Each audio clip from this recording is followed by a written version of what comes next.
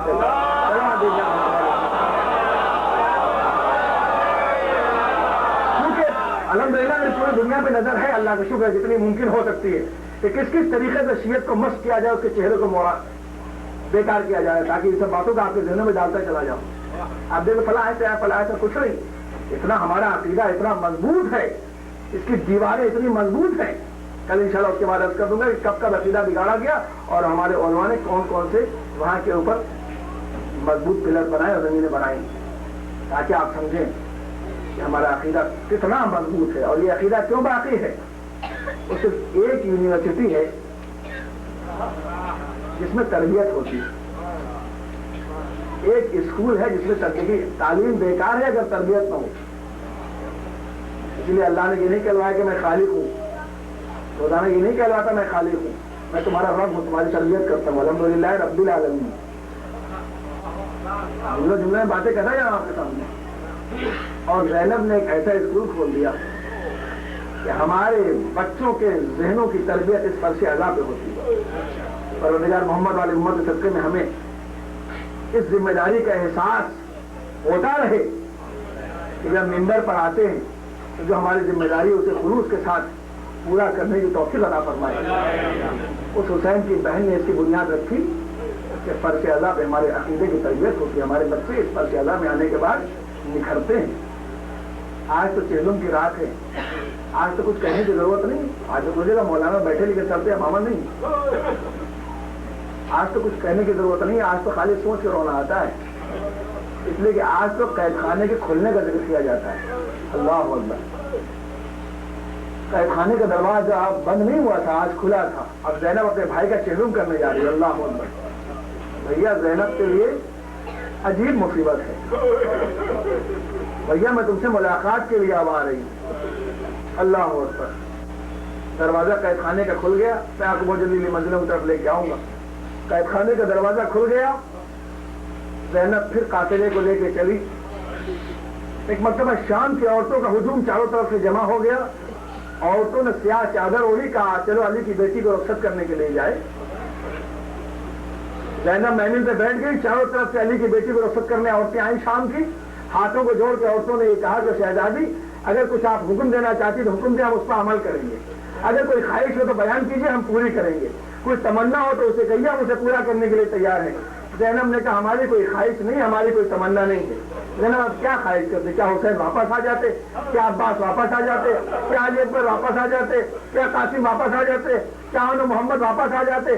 نہیں, زینب نے بس اتنا کہا ہم تو جا رہے ہیں لیکن قید خانے کے دروازے پہ ایک امانت چھوڑے جا رہے ہیں. یہ بچی اندھیرے میں گھٹ گھٹ کے مری ہے. جب کبھی اگر تمہیں یہ موقع مل جائے تو آنے کے بعد اس طور پہ ایک شمع جلا دینا اور آگے روشن کر دینا. اس سے یہ بچی اندھیرے میں اس دنیا سے گئی. روزانہ پوچھا کرتی تھی جب پرندے جاتے تھے, یہ پرندے کہاں جاتے ہیں؟ میں پلٹ کے کبھی بھی بیٹی کے اپنے اپنے آشیانوں پہ جاتے ہیں. پلٹ کے مطلب سکینہ دل اماں جانوروں کا بھی وطن ہوتا ہے, جانوروں کا بھی گھر ہوتا ہے. کیا ہمارا جو گھر میں جہاں واپس آئیں گے؟ کیا آپ سے یہ قافلہ چلا حسین سے پہنچا قافلہ, مدینے قافلہ پہنچا.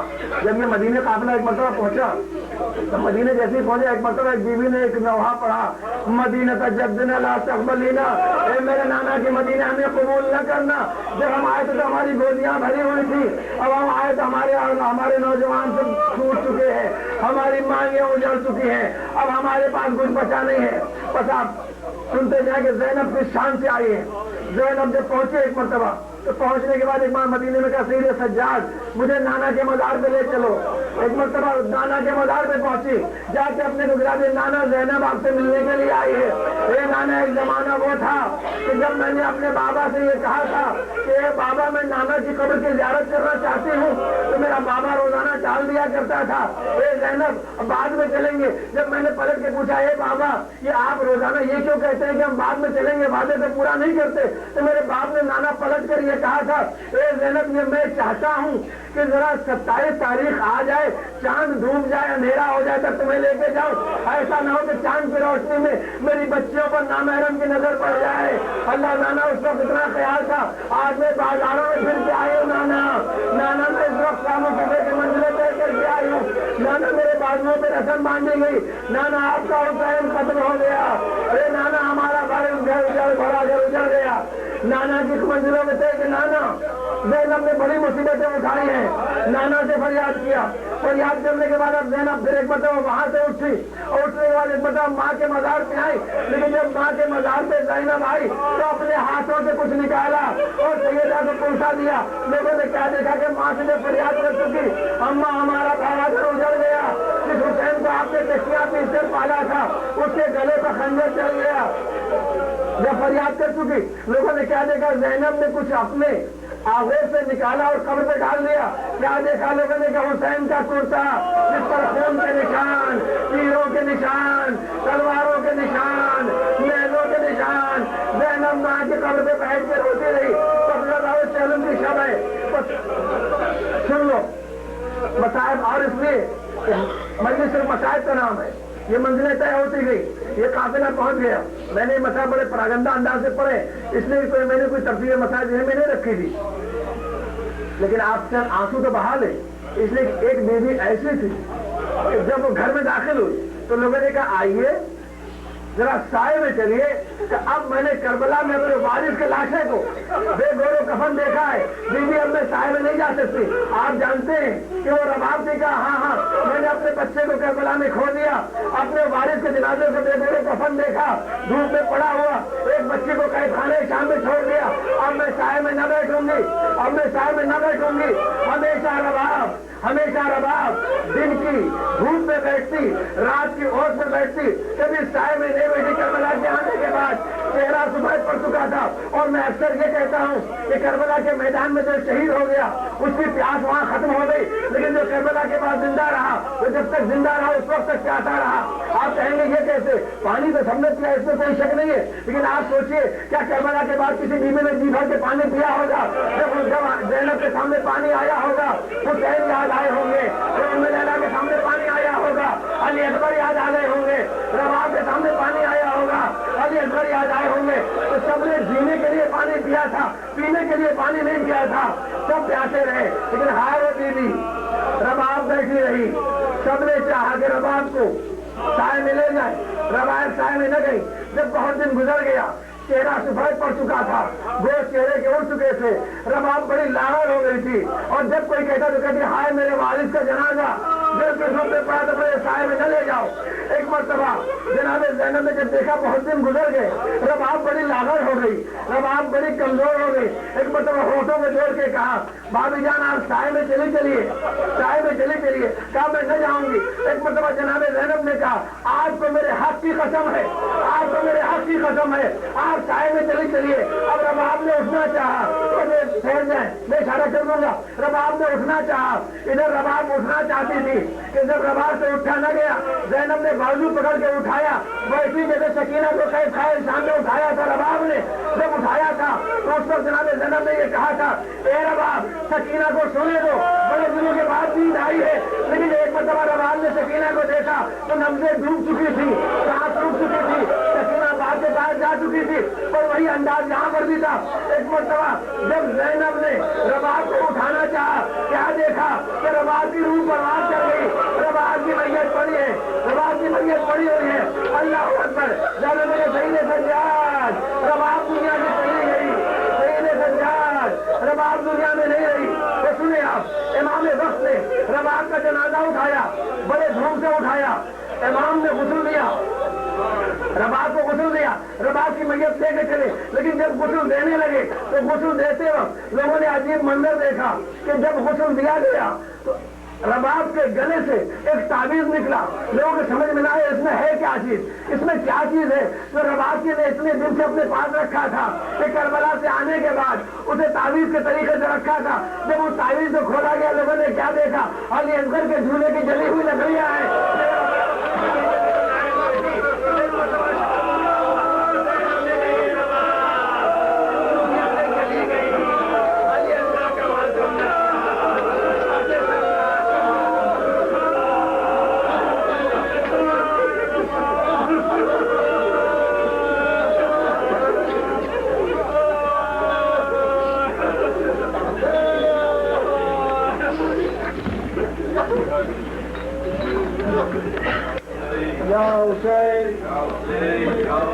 میں پوری